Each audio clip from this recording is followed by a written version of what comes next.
ఈ వీడియో పూర్తిగా చూడండి, నచ్చితే లైక్ చేయండి, మీ స్నేహితులు కూడా షేర్ చేయండి.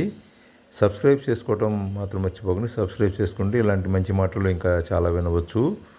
ఈ ఆషాఢ మాసంలో 70,000 సంవత్సరాలు ఒంటి కాలు మీద నిలబడి తపస్సు చేస్తే ఎంత పుణ్యం వస్తుందో అంత పుణ్యం వస్తుంది. అది ఆ వివరాలు ఏంటో చూడండి.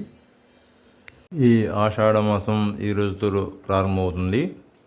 ఈ పాడ్యం నాడు పూరి జగన్నాథ స్వామిని దర్శనం చేసుకుని ఇదే రోజు స్వామి రథయాత్ర చూచినంతనే పరమపదమునిచ్చు మహామహిమాన్విత క్షేత్రము, అంటే పరమపదము అంటే తరిస్తాము, వైకుంఠ ప్రాప్తి జరుగుతుంది.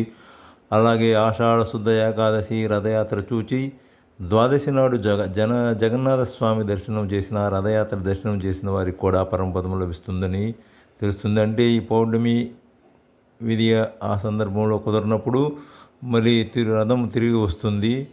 అప్పుడు వచ్చే టైంలో ఆషాఢ శుద్ధ ఏకాదశి నాడు రథయాత్ర చేయండి, లేదా ద్వాదశి నాడు జగన్నాథ దర్శనం చేసుకోండి, మంచిది. ఏ నెల అయినా శుద్ధ ద్వాదశి నాడు ఈ కోవెలలో విష్ణు సహస్రనామ పారాయణం చేసి స్వామి దర్శనం చేసిన వారికి 70,000 సంవత్సరములు ఒంటి కాలు మీద నిలబడి తపస్సు చేసినంత పుణ్యం కలుగుతుందని బ్రహ్మపురాణం ద్వారా మనకు తెలుస్తుంది.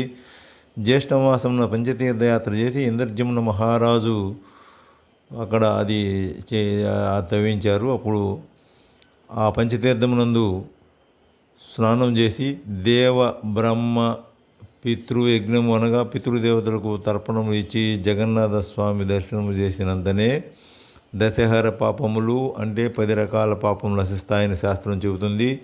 అలాగే జ్యేష్ఠ పౌర్ణమి నాడు కూడా పంచతీర్థ స్నానం చేయడం చాలా ఉత్తమని, ఆ రోజు అన్ని తీర్థములు ఇక్కడే ఉంటాయని కూడా మనకి తెలుస్తుంది. ఇందులో చక్కగా జగన్నాథ అష్టకం మీకు ఇవ్వబడింది. ఇది చక్కగా చదువుకొని తరించండి. ఈ జగన్నాథ అష్టకం చాలా పవిత్రమైనది. కొంచెం నేను చదువుతాను, మీరు తర్వాత ఆ విధంగా చదువుకోండి.